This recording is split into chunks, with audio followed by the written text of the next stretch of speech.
నమస్కారం. NI news కి స్వాగతం. హెడ్లైన్స్ చూద్దాం.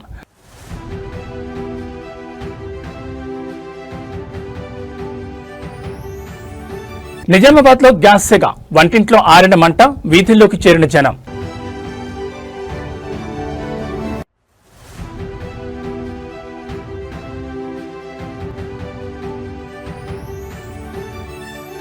ఆరిపోనున్న విశాఖ ఉక్కు ఫర్నేస్, యుద్ధం తెచ్చిన గ్యాస్ గండం.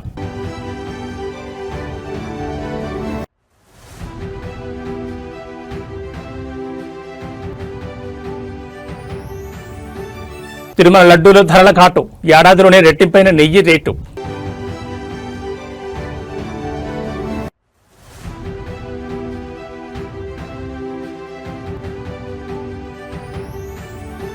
ఫరూక్ అబ్దుల్లాపై హత్యాయత్నం, వివాహ వేడుకల్లో కాల్పుల కలకలం.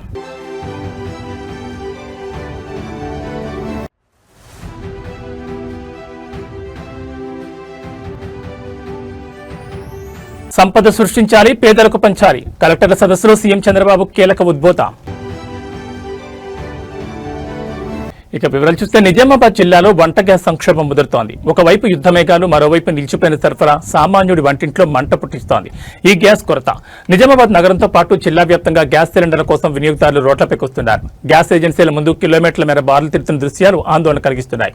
యుద్ధ ప్రభావం అంతర్జాతీయంగా ఇంధన సరఫరాపై పడడంతో జిల్లాలో తొలుత కమర్షియల్ సిలిండర్ల కొరత వేధించింది. దీనివల్ల హోటళ్లు, టీ స్టాళ్లు మూతపడే పరిస్థితి రాగా ఇప్పుడు ఆ సెగ డొమెస్టిక్ గ్యాస్ కూడా తాకింది. వారం 10 రోజుల ముందే డబ్బులు చెల్లించి బుక్ చేసుకున్న సిలిండర్లు ఇంటికి రావడం లేదని వినియోగదారులు ఆగ్రహం వ్యక్తం చేస్తున్నారు. గ్యాస్ ఏజెన్సీలకు వెళ్లి అడిగితే స్టాక్ లేదని పొడిపొడిగా సమాధానమిస్తున్నారనే ఆరోపణలు వినిపిస్తున్నాయి. సిలిండర్లు రాక సకాలంలో వంట చేసుకోలేక సామాన్య ప్రజలు తీవ్ర ఇబ్బందులు పడుతున్నారు. యుద్ధం ఎక్కడో జరుగుతుంటే దాని ప్రభావం ఇక్కడ మన వంటింటిపై పడ్డం ఏంటని జనం ప్రశ్నిస్తున్నారు. ఇప్పటికే నిత్యావసర ధరలతో సతమతమవుతున్న సామాన్యుడికి ఈ గ్యాస్ కొరత గోరుచుట్టుపై రోకలిపోట్లా మారింది. గంటల తరబడి క్యూ లైన్లో నిలబడినా గ్యారంటీ లేకపోవడంతో మహిళలు కన్నీళ్లు పెట్టుకుంటున్నారు. డబ్బులు కట్టా, మెసేజ్ వచ్చింది, కానీ సిలిండర్ మాత్రం రావడం లేదు. ఏజెన్సీ చుట్టూ తిరగలేక చూస్తున్నాం. అసలు ప్రభుత్వం ఏం చేస్తోందని ఒక గృహిణి నిలదీస్తున్నారు. ప్రస్తుతానికి పరిస్థితి చూస్తుంటే ఈ కొరత మరికొన్ని రోజులు కొనసాగేలా కనిపిస్తోంది. అధికారులు స్పందించి యుద్ధ ప్రాతిపదికన గ్యాస్ లోడ్లు వచ్చేలా చూడాలని, బ్లాక్ మార్కెట్ కాకుండా చర్యలు తీసుకోవాలని జిల్లా ప్రజలు డిమాండ్ చేస్తున్నారు.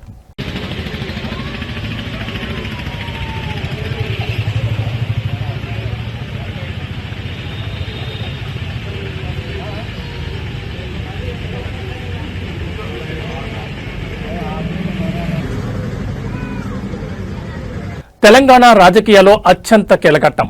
అందరి కళ్ళు ఇప్పుడు ఢిల్లీ వైపు మళ్లాయి. బీఆర్ఎస్ ఫిరాయింపు ఎమ్మెల్యేల భవితవ్యం నేడు తేలనుంది. సుప్రీంకోర్టు ధర్మాసనం ఈ రోజు ఈ కేసుపై అత్యంత కీలక విచారణ చేపట్టనుంది. నిన్న స్పీకర్ ఇచ్చిన క్లీన్ చిట్ నిర్ణయం ఇప్పుడు ఈ కేసును మరో మలుపు తిప్పింది. అవును, గత కొంతకాలంగా నానుతున్న ఫిరాయింపుల వ్యవహారంపై సుప్రీంకోర్టు గత విచారణలోనే తీవ్ర ఆగ్రహం వ్యక్తం చేసింది. జస్టిస్ సంజయ్ కరోల్, జస్టిస్ అగస్టిన్ జార్జ్ మసీహ్ ధర్మాసనం స్పీకర్ వైఖరిని తప్పుబడుతూ నిర్ణయం తీసుకోకపోతే కోర్టు ధిక్కరణ చర్యలు చేపడతామని గట్టి హెచ్చరికలు జారీ చేసింది. సుప్రీంకోర్టు గడువు ముగియడానికి సరిగ్గా ఒక్కరోజు ముందు అంటే నిన్ననే స్పీకర్ గడ్డం ప్రసాద్ కుమార్ తన నిర్ణయాన్ని వెలువరించారు. దానం నాగేందర్, కడియం శ్రీహరి పార్టీ మారలేదని, వారిపై అనర్హత వేటు వేయలేమని పిటిషన్ కొట్టివేశారు. దానం నాగేందర్ కాంగ్రెస్ ఎంపీ అభ్యర్థిగా పోటీ చేసినా, అఫిడవిట్ సమర్పించినా అవి పార్టీ మారినట్లుగా పరిగణించలేమని స్పీకర్ పేర్కొనడంపై ఇప్పుడు పెద్ద ఎత్తున చర్చ జరుగుతోంది. స్పీకర్ నిర్ణయం రాజ్యాంగ విరుద్ధమని బీఆర్ఎస్, బీజేపీ మండిపడుతున్నాయి. కళ్లెదుటే సాక్ష్యాలు కనిపిస్తున్న స్పీకర్ పట్టించుకోలేదని ఈ విషయాన్ని ఈ రోజే సుప్రీంకోర్టు ముందు ప్రస్తావించేందుకు సిద్ధమయ్యాయి.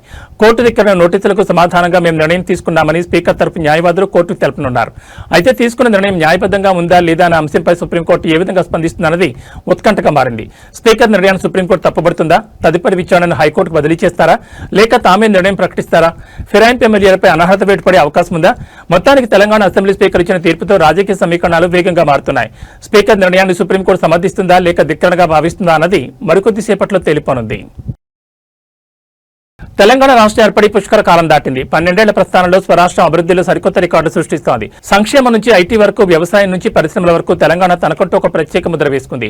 అయితే ఇదే సమయంలో రాజకీయ విమర్శలు, ప్రాంతాల మధ్య పోలికలు మళ్లీ తెరపైకొస్తున్నాయి. తెలంగాణ ప్రభుత్వం మరియు ప్రజల ఆకాంక్ష ఒకటే, మేం బాగుండాలి, మా పక్కనే ఉన్న ఆంధ్రప్రదేశ్ కూడా బాగుండాలి, 2 రాష్ట్రాలు కలిసికట్టుగా అభివృద్ధి చెందాలని కోరుకునే సంస్కృతి తెలంగాణది. కానీ కొందరు నేతలు చేస్తున్న వ్యాఖ్యలు ఇప్పుడు వివాదాస్పదంగా మారుతున్నాయి. 12 ఏళ్లలో తెలంగాణ జీఎస్డీపీ మరియు తలసరి ఆదాయంలో దేశంలోనే మేటి రాష్ట్రం ఎదిగింది. ఇటీవల కృష్ణదేవరాయలు చేసిన కొన్ని వ్యాఖ్యలపై తెలంగాణ వాదులు తీవ్రంగా మండిపడుతున్నారు. మంచి మాటలు మాట్లాడు, ఆంధ్ర అభివృద్ధి గురించి చర్చించు, అంతే తప్ప తెలంగాణపై లేనిపోని పిచ్చి మాటలు మాట్లాడొద్దంటూ గట్టి హెచ్చరికలు జారీ చేస్తున్నారు. రెండు రాష్ట్రాల మధ్య సత్సంబంధాలు ఉండాలని కోరుకుంటూనే తెలంగాణ ఆత్మగౌరవాన్ని దెబ్బతీసేలా మాట్లాడితే ఊరుకునేది లేదని రాజకీయ విశ్లేషకులు అభిప్రాయపడుతున్నారు. తెలంగాణ అభివృద్ధిని కళ్లారా చూస్తున్న ప్రపంచం మెచ్చుకుంటుంటే కొందరు నేతలు రాజకీయ లబ్ధి కోసం ప్రాంతీయ విద్వేషాలను రెచ్చగొట్టేలా మాట్లాడడంపై సోషల్ మీడియాలోనూ చర్చ జరుగుతోంది. తెలంగాణ అభివృద్ధి చెందుతుంటే ఓర్వలేకని ఇలాంటి విమర్శలు చేస్తున్నారా, లేక రాజకీయ ఉనికి కోసమే ఈ మాటల? తెలంగాణ ఆకాంక్ష స్పష్టం, అభివృద్ధిలో పోటీ పడదాం, కానీ విమర్శల్లో కాదనేది ఇక్కడి ప్రజల మాట. కృష్ణదేవరాయలు వంటి నేతలు ఇకనైనా తమ వైఖరి మార్చుకుంటారా, లేక ఈ వివాదం ఇంకా ముదురుతుందా అనేది వేచి చూడాలి. వాళ్లకు నేను ఏమనాలి, వాళ్ళని ఏం చెప్పాలి? ఇప్పుడు 12 ఏళ్ళు అయిపోయింది తెలంగాణ ఏర్పడి, మేము అభివృద్ధిలో దూసుకొని పోతున్నాం. మాకు వేరే వాళ్ళ గురించి తప్పుడు మాటలు మాట్లాడాల్సిన కర్మ మాకు లేదు. ఆంధ్ర బాగుండాలి, తెలంగాణ బాగుండాలని మేము కోరుకుంటాం. మా తమ్ముడు కృష్ణదేవరాయ గారు కూడా కొంత హైదరాబాద్లో ఉంటాడు, ఆయన కూడా ఇట్లాంటి పిచ్చి పిచ్చి మాటలు మాట్లాడవద్దని వారికి విజ్ఞప్తి. నువ్వు తమ్ముడివి, యువకుడివి, మంచి మాటలు మాట్లాడు, మీ ఆంధ్రప్రదేశ్ అభివృద్ధి గురించి మాట్లాడు, చంద్రబాబు నాయుడు గారు చేస్తున్న గొప్ప పనుల గురించి చెప్పుకో, కానీ మా తెలంగాణ మీద ఏడుపులు బంద్ చేయాలని విజ్ఞప్తి. Thank you. విశాఖ ఉక్కు ఆంధ్రుల హక్కు, కానీ ఇప్పుడు ఆ హక్కుకే కాదు, ఏకంగా ఉక్కు ఉత్పత్తికే ముప్పు పట్టింది. ఉక్రెయిన్ రష్యా యుద్ధ ప్రభావం ఇప్పుడు నేరుగా వైజాగ్ స్టీల్ ప్లాంట్ ను తాకింది. ఎల్పీజీ కొరతతో ప్లాంట్ మనుగడ ప్రశ్నార్థకంగా మారింది. మరో 10 రోజుల్లో ఉత్పత్తి పూర్తిగా నిలిచిపోయే ప్రమాదం పొంచి ఉంది. విశాఖ స్టీల్ ప్లాంట్ లో మునిపెన్నడూ లేని విధంగా ముడి సరుకుల సంక్షోభం తలెత్తింది. ముఖ్యంగా ఉక్కు తయారీలో కీలకమైన ఎల్పీజీ గ్యాస్ సరఫరా నిలిచిపోవడంతో ప్లాంట్ యాజమాన్యం తరలు పట్టుకుంటోంది. ప్లాంట్ లో ప్రస్తుతం కేవలం 120 టన్నుల ఎల్పీజీ మాత్రమే అందుబాటులో ఉంది. ఇది కేవలం కొద్ది రోజులకు మాత్రమే సరిపోతుంది. మరో 300 టన్నుల గ్యాస్ కోసం ఇప్పటికే ముందస్తుగా నిధులు చెల్లించిన సరఫరాదారులు గ్యాస్ పంపడానికి నిరాకరిస్తున్నారు. అంతర్జాతీయంగా యుద్ధం కారణంగా ఏర్పడిన ఇంధన కొరతే దీనికి ప్రధాన కారణమని తెలుస్తోంది. వచ్చే 10 రోజుల్లో కొత్త స్టాక్ రాకపోతే స్టీల్ ప్లాంట్ సెక్షన్ ఒక్కొక్కటిగా మూతపడక తప్పని పరిస్థితి నెలకొంది. వైజాగ్ స్టీల్ ప్లాంట్ ఆగితే ఆ ప్రభావం కేవలం ఆంధ్రప్రదేశ్ పైనే కాదు, దేశం మొత్తం మీద పడనుంది. దేశంలో మౌలిక సదుపాయాల కల్పనకు విశాఖ ఉక్కు వెన్నెముక వంటిది. ఇక్కడ ఉత్పత్తి ఆగితే దేశవ్యాప్తంగా స్టీల్ కు కృత్రిమ కొరత ఏర్పడే ప్రమాదం ఉంది. డిమాండ్ తగ్గ సరఫరా లేకపోతే ఇనుము ఉక్కు ధరల ఆకాశాన్ని తాకడం ఖాయం. ఇది నిర్మాణ రంగంపై కోలుకోలేని దెబ్బతీస్తుంది. ఒకవైపు ప్లాంట్ ప్రైవేటీకరణ అంశం, మరోవైపు ఇప్పుడు ఈ యుద్ధం శాఖ విశాఖ స్టీల్ ప్లాంట్ కార్మికులు మరియు యాజమాన్యం ఇప్పుడు తీవ్ర ఆందోళనలో ఉన్నారు. కేంద్ర ప్రభుత్వం తక్షణమే జోక్యం చేసుకుని గ్యాస్ సరఫరాను పునరుద్ధరించకపోతే దేశ ఆర్థిక వ్యవస్థపై కూడా దీని ప్రభావం తీవ్రంగా ఉంటుంది. ఈరోజు ప్రపంచంలో అమెరికా, ఇజ్రాయెల్, ఇరాన్ మధ్య జరుగుతున్న యుద్ధం, ఆ సెగ భారతదేశం విశాఖపట్నం స్టీల్ ప్లాంట్ కూడా తగిలింది. విశాఖపట్నం స్టీల్ ప్లాంట్ డైలీ 12 టన్నుల లిక్విడ్ పెట్రోలియం గ్యాస్ వాడుతూ ఉంటుంది. విశాఖపట్నం స్టీల్ ప్లాంట్ సుమారు 20 రకాల ముడి సరుకులు వివిధ రాష్ట్రాల నుంచి, వివిధ దేశాల నుంచి తీసుకొచ్చి నిరంతరం 360 రోజులు కూడా ఉత్పత్తి చేసే స్టీల్ ప్లాంట్లో కేవలం 12 టన్నుల ఎల్పీజీ లేకపోతే మొత్తం దేశ విదేశాల నుంచి తీసుకొచ్చినటువంటి రా మెటీరియల్తో చేసే ప్రాసెస్, వేల మంది ఇన్వాల్వ్ అయిన కార్మికులు పనిచేసే ఈ ప్రాసెస్ మొత్తం అంతా కూడా ఆగిపోయే పరిస్థితి ఏర్పడుతూ ఉంది. విశాఖపట్నం స్టీల్ ప్లాంట్లో ఎల్పీజీ ఈరోజు కేవలం 120 టన్నులు మాత్రమే ఉన్నది. ఈ 120 టన్నులు 10 రోజులు మాత్రమే సరిపోతుంది. ఇంకో 300 టన్నులకి ఆల్రెడీ డబ్బులు కట్టి లైన్లో ఉన్నప్పటికీ కూడా ఇవ్వడానికి నిరాకరిస్తూ ఉన్నారు. ఇది కనుక జరిగితే, ఈ మొత్తం ప్రాసెస్ ఆగిపోతే దేశంలో ఉన్న స్టీల్కి కృత్రిమ కొరత రాబోతూ ఉంది. అలాగే దేశంలో ఉన్నటువంటి ఎరువులకు ఇప్పటికే కృత్రిమ కొరత ఉన్నది. స్టీల్ ప్లాంట్లో ఉత్పత్తి అమ్మోనియా ఆగిపోతుంది. అట్లాగే స్టీల్ ప్లాంట్లో వచ్చే మెడికల్ ఆక్సిజన్ ఆగిపోతుంది. అలా బై ప్రొడక్ట్స్ కూడా అన్ని కూడా ఆగిపోయేందుకు అవకాశం ఉంది. కాబట్టి వెంటనే ముఖ్యమంత్రి గారు కోట్లాది మంది భక్తుల ఆరాధ్య దైవం కలియుగ వైకుంఠం తిరుమల, అక్కడ స్వామివారికి సమర్పించే అత్యంత పవిత్రమైన లడ్డూ ప్రసాదం ఇప్పుడు వివాదాలకు కేంద్ర బిందువుగా మారింది. లడ్డూ తయారీలో వాడే నెయ్యి ధరలు ఏడాది కాలంలోనే కొండెక్కి కూర్చున్నాయి. కేవలం 12 నెలల వ్యవధిలోనే కిలో నెయ్యి ధర ఏకంగా 351 నుంచి 716కు పెరగడం ఇప్పుడు సర్వత్రా చర్చనీయాంశమవుతోంది. దీని వెనుక పెద్ద స్కామ్ ఉందా? భక్తుల సెంటిమెంట్ తో వ్యాపారం జరుగుతోందా? తిరుమల తిరుపతి దేవస్థానం ప్రతిరోజు వేల కిలోల నెయ్యిని లడ్డూల తయారీ కోసం కొనుగోలు చేస్తోంది. అయితే గడిచిన ఏడాది కాలంలో నెయ్యి సరఫరా ధరల్లో భారీ మార్పులు చోటు చేసుకున్నాయి. గతంలో కేజీ 351కే సరఫరా అయ్యే నెయ్యి ఇప్పుడు ఏకంగా 716కు చేరుకుంది. అంటే దాదాపు 100% పైగా ధర పెరగడంపై విమర్శలు వెలువెత్తున్నాయి. మార్కెట్ ధరల కంటే ఎక్కువ రేటుకు నెయ్యిని కొనుగోలు చేస్తున్నారా అనే అనుమానాలు వ్యక్తమవుతున్నాయి. పాత కాంట్రాక్టర్లను పక్కన పెట్టి కావాలని ధరలు పెంచి కొత్త వారికి కట్టబెట్టారా అన్నది ఇప్పుడు హాట్ టాపిక్. సామాన్యుడు సైతం దేవుడి సొమ్ము అంటే భయపడతాడు, కానీ ఇక్కడ ఏకంగా దేవుడి ప్రసాదం విషయంలోని స్కాములకు పాల్పడుతున్నారంటూ భక్తులు ఆవేదన వ్యక్తం చేస్తున్నారు. ఈ స్థాయిలో రేట్లు పెరగడానికి గల కారణాలను టీటీడీ అధికారికంగా వివరించాల్సి ఉంది. యుద్ధ ప్రభావం వల్ల రవాణా ఖర్చులు పెరిగాయని చెప్తున్నారా, లేక దీని వెనుక రాజకీయ హస్తం ఉందా అనేది తేలాల్సి ఉంది. గోవిందుడి సొమ్ము గోకర్ణం పాలు అన్నట్లుగా పవిత్రమైన తిరుమల కొండపై ఇలాంటి ధరల దందా సాగడం భక్తుల మనోభావాలు దెబ్బతీస్తోంది. ఉద్దేశపూర్వకంగానే ఒక ఏడాది కాలంలోనే కేజీ నెయ్యి 351 రూపాయల నుంచి 716 రూపాయలకు తీసుకుపోయినారు. ఒక కాటన్ మాదిరిగా ఏర్పడి దేవుని సొమ్మును కొలగొడతా ఉన్నారు.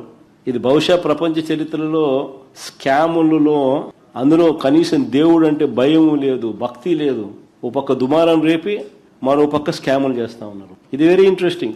తిరుపతి హుండీలో డబ్బులు లెక్కించే పరకమని నుంచి ఏకంగా జనవరి 2025లో బుక్ అయిన కేసు చూస్తే, చంద్రబాబు హయాంలో మొన్న జనవరి 2025లో బుక్ అయిన కేసు చూస్తే ₹1 కోటి విలువైన బంగారాన్ని దొంగతనం చేసిన కేసు అది. చంద్రబాబు గారి హయాంలో ఘోరమైన ఈ తప్పు జరిగితే ఆ దొంగకు దగ్గరుండి బెయిల్ ఇప్పించినారు. మొత్తం కేసును నీరుగార్చే ప్రయత్నం చేశారు. మా హయాంలో 75,000 విలువ చేసే డాలర్ నోట్ల దొంగతనం జరిగితే ఏకంగా 15 కోట్లు విలువైన ఆస్తులు టీటీడీ గుడికి రాయించినారు. కానీ ఇవాళ ₹1 కోటి విలువ చేసే బంగారం చోరీ చేస్తే పట్టుపడిన ఆ వ్యక్తికి బెయిల్ ఇచ్చి పంపిస్తా ఉన్నారు. దానిని ఓ వైపున దాచిపెట్టి బయటికి రాకుండా, మరోవైపున సెప్టెంబర్ 2025లో చంద్రబాబు నాయుడు 2023లో జరిగిన పరకామణి కేసు 75,000 విలువ చేసే డాలర్ నోట్లు పట్టుబడి అక్కడ కూడా గుడికి మేలు జరుగుతూ 15 కోట్ల రూపాయల ఆస్తి టీటీడీకి రాయించిన దాన్ని తప్పుపడతాడు. జనవరి 2025 ఆయన హయాంలో జరిగింది దాచిపెట్టి. మే 15, 2024 ఈయన హయాంలోనే టెండర్లు ఖరారైనాయి. ఈయన ముఖ్యమంత్రి అయింది జూన్ 4. జూన్ 12వ తారీఖు ఈయన హయాంలోనే సప్లై మొదలుపెట్టినారు. ఈయన హయాంలోనే కొన్ని ట్యాంకర్లు టెస్టులు పాస్ అయినాయి. జూన్ నుంచి జూలై 4 దాకా 4 ట్యాంకర్లు టెస్టులు పాస్ అయినాయి. ఈయన హయాంలోనే జూలై 6, జూలై 8 సప్లై చేసిన మరో 4 ట్యాంకర్లు టెస్టులు ఫెయిల్ అయినాయి. ఈయన హయాంలోనే ఆ ఫెయిల్ అయిన అవే ట్యాంకర్లు మరుసటి నెల ఆగస్టు, సెప్టెంబర్లో మళ్ళీ తిరిగి టీటీడీకి వచ్చినాయి. వేరే కంపెనీ పేరుతో వచ్చిన వాటిని టీటీడీ అనుమతి ఇచ్చింది. వాటిని లడ్డూలు తయారు చేయడంలో ఉపయోగించుకున్నారు. విజయవాడ సమీపంలోని ప్రముఖ పుణ్యక్షేత్రం యనమలకుదురు శివాలయంలో అపచారం జరిగింది. లోకాన్ని రక్షించి ఆ లయకారుడి సాక్షిగాని లక్షల రూపాయల సొమ్ము మాయమైంది. భక్తుల భక్తితో హుండీలో వేసిన కానుకలపై కక్కుర్తిపడ్డారు సాక్షాత్తు ఆలయ అధికారులే. పంపకాల్లో తేడా రావడంతో బట్టబయలైన ఈ ఘోర కలియుగ వింతపై దేవుడి సొమ్ముకు కాపలా ఉండాల్సిన వారే కంచె చేనుమేసిన చందంగా వ్యవహరించారు. యనమలకుదురు శివాలయంలో 10 లక్షల పైగా నగదు మాయం కావడం ఇప్పుడు రాష్ట్ర వ్యాప్తంగా సంచలనం రేపుతోంది. అంతరాలయంలోని హుండీకి మారుతాళం తయారు చేయించి అత్యంత వ్యూహాత్మకంగా నగదును చోరీ చేశారు. ఈ దారుణానికి పాల్పడింది ఎవరో కాదు, ఆలయ ఈవో భవానీ, అర్చకులు మరియు మరికొంతమంది సిబ్బంది కలిసి ఈ ముఠాగా ఏర్పడ్డారు. దొంగిలించిన సొమ్మును పంచుకోవడంలో వీరి మధ్య గొడవ జరిగింది. ఒక మద్యం దుకాణంలో కూర్చుని వీరు చేసుకున్న వసూళ్ల పంచాయతీ బయటపడడంతో అసలు విషయం వెలుగులోకి వచ్చింది. ఆలయ ట్రస్ట్ చైర్మన్ సంగా నరసింహారావు ఫిర్యాదుతో పోలీసులు రంగంలోకి దిగారు. విచారణలో దిగ్భ్రాంతికర విషయాలు వెల్లడాయి. 2 పూజారులతో పాటు మరో వ్యక్తిని పోలీసులు ఇప్పటికే అరెస్ట్ చేశారు. ఈ కేసులో ప్రధాన సూత్రధారిగా భావిస్తున్న ఈవో భవానీ ప్రస్తుతం పరారులో ఉన్నారు. ఆమె కోసం పోలీసులు గాలింపు చర్యలు చేపట్టారు. దేవాదాయ శాఖ అధికారులు ఇప్పటికే పూర్తి విచారణ జరిపి కమిషనర్ కు నివేదిక పంపారు. భవానీ స్థానంలో కానూరుకు చెందిన మరో ఈవోను తక్షణమే నియమిస్తూ ఉత్తర్వులు జారీ చేశారు. భక్తుల సెంటిమెంట్ తో ఆడుకుంటూ దేవుడి సొమ్మును మద్యం కోసం, విలాసాల కోసం వాడుకున్న ఈ నిందితులపై కఠిన చర్యలు తీసుకోవాలని భక్తులు డిమాండ్ చేస్తున్నారు. అధికారులే దొంగలుగా మారితే ఇక భక్తుల నమ్మకానికి విలువే ఉంటుంది. పరారులో ఉన్న ఈవో దొరికితే మరిన్ని ఆసక్తికర విషయాలు తెలిసే అవకాశం ఉంటుంది.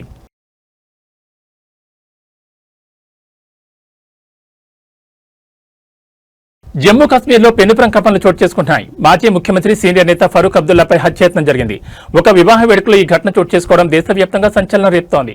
దుండగుడు ఫరూక్ అబ్దుల్లాను లక్ష్యంగా చేసుకుని కాల్పులు జరిపాడు. త్రుటిలో ప్రాణాపాయం తప్పింది. జమ్మూ కాశ్మీర్ రాజకీయ దిగ్గజం ఫరూక్ అబ్దుల్లా ప్రాణాలతో బయటపడ్డారు. జమ్మూలో జరిగిన ఒక పెళ్లి వేడుకకు హాజరైన సమయంలో ఈ ఘోరం జరిగింది. వివాహ వేడుకలో అతిథుల మధ్య ఉన్న ఫరూక్ అబ్దుల్లాపై కమల్ సింగ్ జమ్వాల్ అనే వ్యక్తి ఒక్కసారిగా కాల్పులకు తెగబడ్డాడు. కాల్పులు జరిగిన వెంటనే అప్రమత్తమైన ఫరూక్ అబ్దుల్లా సెక్యూరిటీ గార్డులు ఆయనను కవచంలా చుట్టుముట్టారు. నిందితుని అడ్డుకుని ఫరూక్ అబ్దుల్లాను సురక్షిత ప్రాంతానికి తరలించారు. కాల్పులు జరిపిన కమల్ సింగ్ ను భద్రతా దళాలు అక్కడికక్కడే అదుపులో తీసుకున్నాయి. నిందితుడి నుంచి ఆయుధాన్ని స్వాధీనం చేసుకున్న పోలీసులు ప్రస్తుతం రహస్య ప్రాంతంలో విచారిస్తున్నారు. అసలు ఈ కాల్పుల కారణం ఏంటి? నిందితుడు కమల్ సింగ్ వెనుక ఎవరైనా ఉన్నారా? ఇది వ్యక్తిగత కక్ష లేక ఉగ్రవాద కోణం ఉందా అనే కోణంలో పోలీసులు దర్యాప్తు చేస్తున్నారు. Z+ కేటగిరీ భద్రత ఉన్న నేత హాజరైన వేడుకలోకి ఆయుధంతో నిందితుడు ఎలా ప్రవేశించాడనేది ఇప్పుడు పెద్ద ప్రశ్నగా మారింది. ఈ ఘటనను అన్ని రాజకీయ పార్టీలు తీవ్రంగా ఖండిస్తున్నాయి. జమ్మూ కాశ్మీర్లో శాంతి భద్రతలపై ఈ ఘటన నీలి నెడలు కమ్ముకునేలా చేసింది.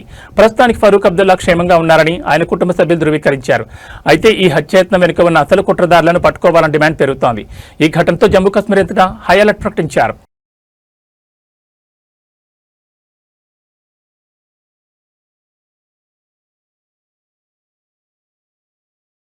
ప్రేమ వయసు రీత్యా వచ్చే ఆకర్షణను ఆసరాగా చేసుకుని ఒక ఇంటర్ విద్యార్థి ఎంతటి దారుణాన్ని పొడిగట్టాడో వింటే ఒడ్డు గగురుపడుతుంది. నాగర్ కర్నూలు జిల్లాలో మైనర్ బాలికల జీవితాలతో ఆడుకున్న ఒక కామాంధుడి విదంతం ఇప్పుడు కలకలం రేపుతోంది. అతడి అఘాయిత్యాలకు ఒక ప్రైవేట్ ఆసుపత్రి సహకరించడం మరీ దారుణం. జిల్లాలో వెలుగుచూసిన ఈ ఘటన సభ్య సమాజాన్ని తలదించుకునేలా చేస్తోంది.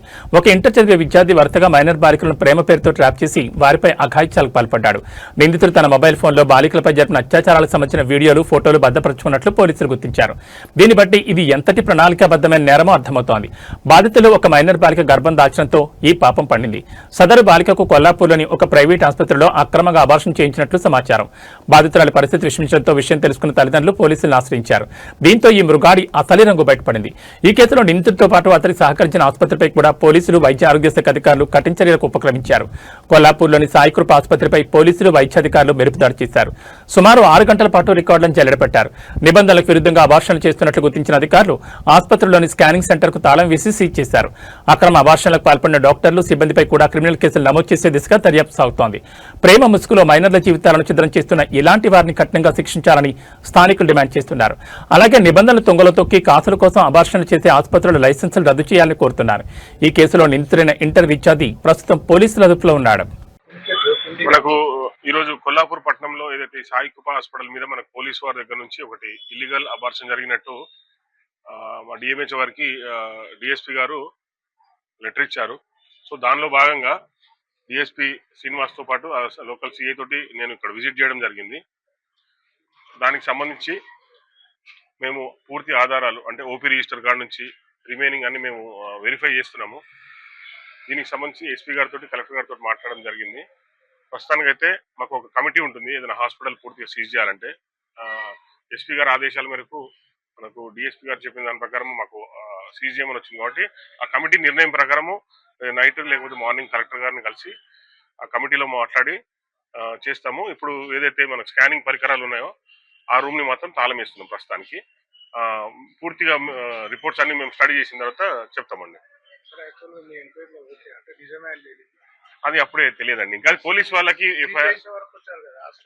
నేనంటే సీజ్ చేశాను కాదు, అది పోలీస్ వాళ్ళ దగ్గర నుంచి మనకు వచ్చింది. ఇక్కడ అబార్షన్ జరిగినట్టు ఇన్ఫర్మేషన్ వచ్చింది కాబట్టి వాళ్ళు రికార్డ్స్ అన్ని వెరిఫై చేస్తున్నారు. దాని ప్రకారం పోలీసు వాళ్ళు ఫర్దర్ ఇన్వెస్టిగేషన్ దాని ప్రకారం మేము కూడా సీజ్ చేయడం జరుగుతుంది. ప్రస్తుతానికి అలాంటిది ఏం రండి, ఇంకా నిజాలు బయటపడ్డాయనేది ఇంకా అప్పుడే ఏం నిర్ధారణ మాకు కాలేదు. పోలీసు వాళ్ళు ఇచ్చిన దాని ప్రకారం మేము సీజ్ చేయడం కోసం వచ్చాము. దానికి ఒక కమిటీ ఉంటుంది. కలెక్టర్ గారు చెప్పిన దాని ప్రకారం మేము రేపు మార్నింగ్ వచ్చి కమిటీ అప్రూవల్ తీసుకొని చేస్తాము. దేశంలో గ్యాస్ కొరత ఇప్పుడు పార్లమెంటు వేదికగా రాజకీయ రణరంగాన్ని తలపిస్తోంది. ఒకవైపు సామాన్యుడు సిలిండర్ కోసం క్యూ లైన్లో నిలబడుతుంటే మరోవైపు విపక్షాలు కేంద్రంపై యుద్ధం ప్రకటిస్తున్నాయి. ప్రధాని మోడీ మౌనంపై కాంగ్రెస్ ఎంపీలు చామల కిరణ్ కుమార్ రెడ్డి సంచలన వ్యాఖ్యలు చేశారు. అంతర్జాతీయ పరిణామాలపై ప్రధాని ఎందుకు నోరు విప్పడం లేదని ప్రశ్నించారు. దేశవ్యాప్తంగా ఎల్పీజీ కొరత తీవ్రమవుతున్న నేపథ్యంలో కాంగ్రెస్ ఎంపీ చామల కిరణ్ కుమార్ రెడ్డి కేంద్ర ప్రభుత్వంపై తీవ్రస్థాయిలో మండిపడ్డారు. పార్లమెంట్ సమావేశాలు జరుగుతున్నా దేశం ఎదుర్కొంటున్న ఇంధన సంక్షోభంపై ప్రధాని సమాధానం చెప్పకపోవడం దారుణమని ఆయన మండిపడ్డారు.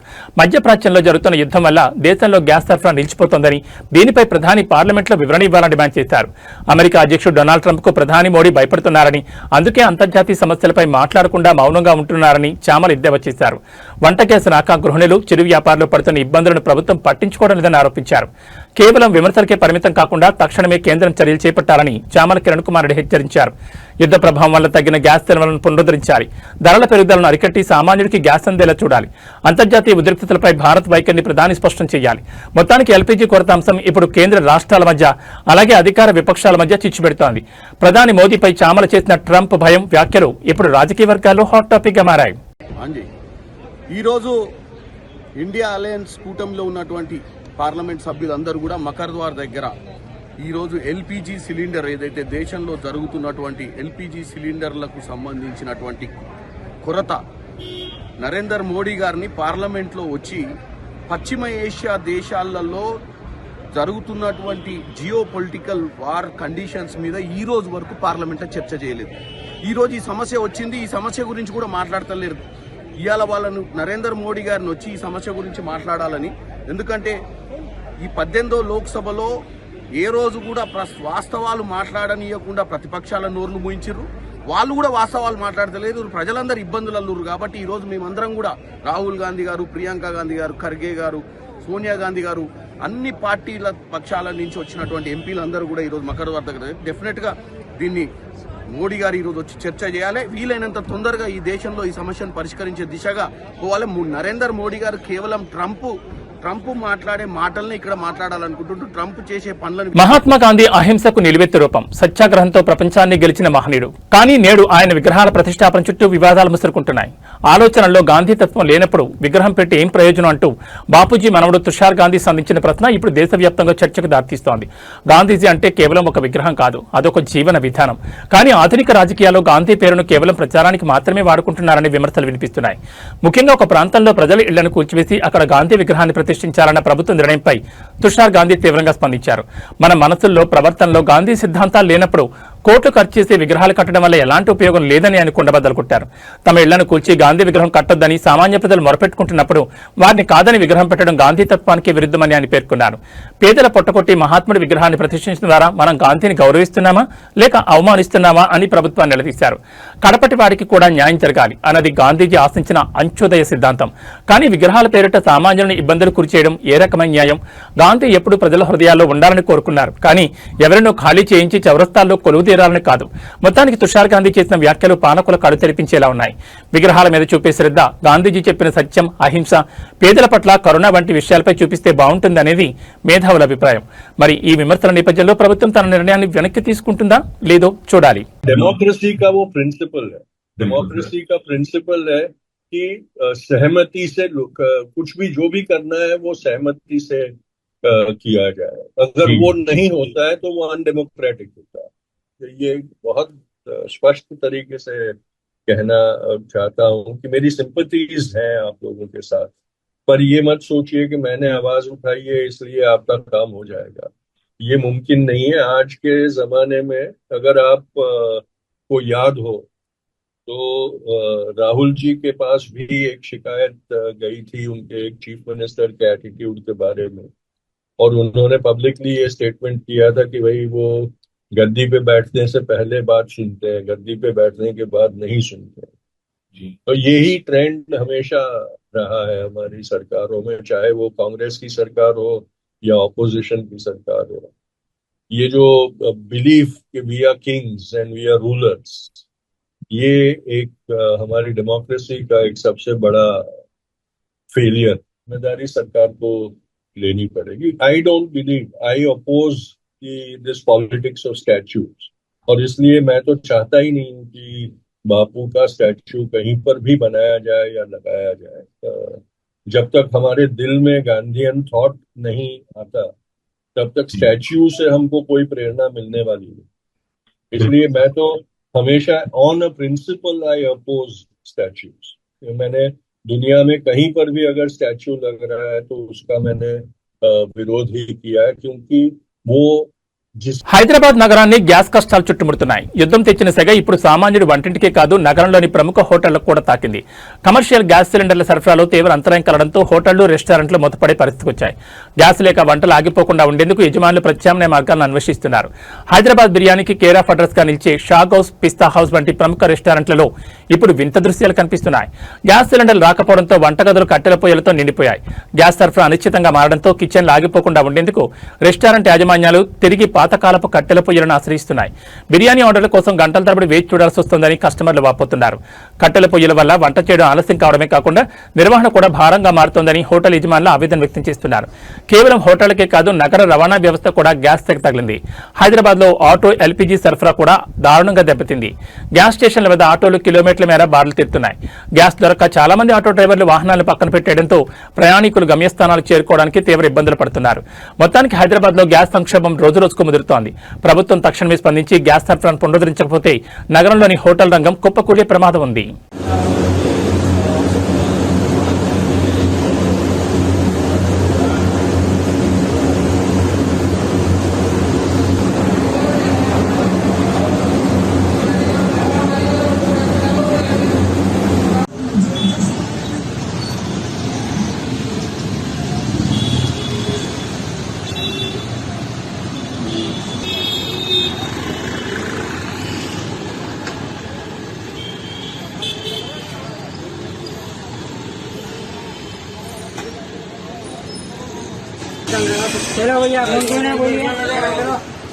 अरे उधर लाइन आके आती ठहरो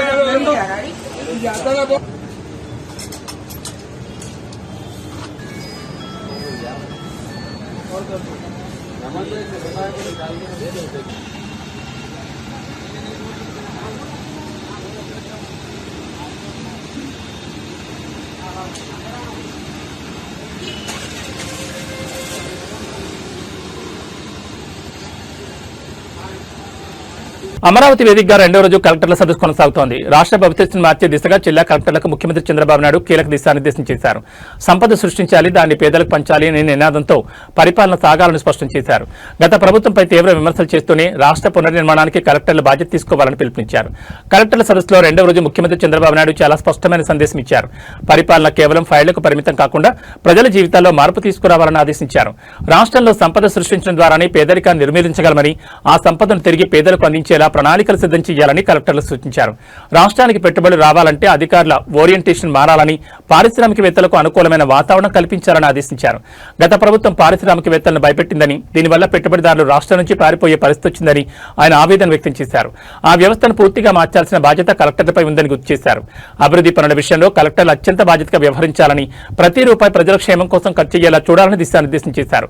ప్రజాపాలన అంటే ఎలా ఉండాలో సీఎం చంద్రబాబు ఒక స్పష్టమైన రోడ్ మ్యాప్ ను కలెక్టర్ల ముందు ఉంచారు. పారిశ్రామికవేత్తల్లో నమ్మకం నింపాలి, యువతకు ఉపాధి కల్పించే ప్రాజెక్టులకు ప్రాధాన్యం ఇవ్వాలి, క్షేత్రస్థాయిలో ప్రభుత్వ పథకాల అమలును పర్యవేక్షించాలి, అవినీతికి తావు లేకుండా పారదర్శకమైన పాలన అందించాలి. మొత్తానికి రెండవ రోజు కలెక్టర్ల సదస్సు రాష్ట్ర అభివృద్ధికి దిక్సూచిలా మారింది. సీఎం బాబు ఇచ్చిన దిశానిర్దేశంతో కలెక్టర్లు తమ జిల్లాలో ఎలాంటి మార్పులు తీసుకొస్తారో వేచి చూడాలి. ముఖ్యంగా పారిశ్రామిక రంగాన్ని గాడిలో పెట్టడంపై ప్రభుత్వం పెట్టిన దృష్టి ఎలాంటి ఫలితాలను ఇస్తుందన్నది ఆసక్తికరంగా మారింది. న్యూస్ ముగించే ముందు హెడ్లైన్స్ మరోసారి.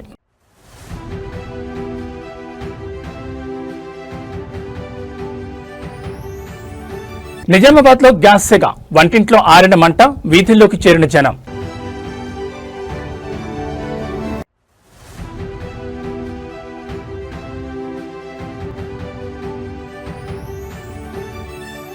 ఆరిపోనున్న విశాఖ ఉక్కు ఫర్నేస్, యుద్ధం తెచ్చిన గ్యాస్ గండం.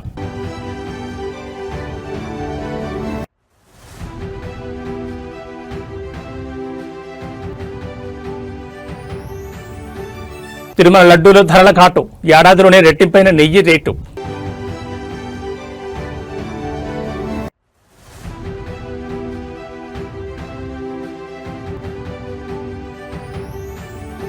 ఫరూక్ అబ్దుల్లాపై హత్యాయత్నం, వివాహ వేడుకల్లో కాల్పుల కలకలం.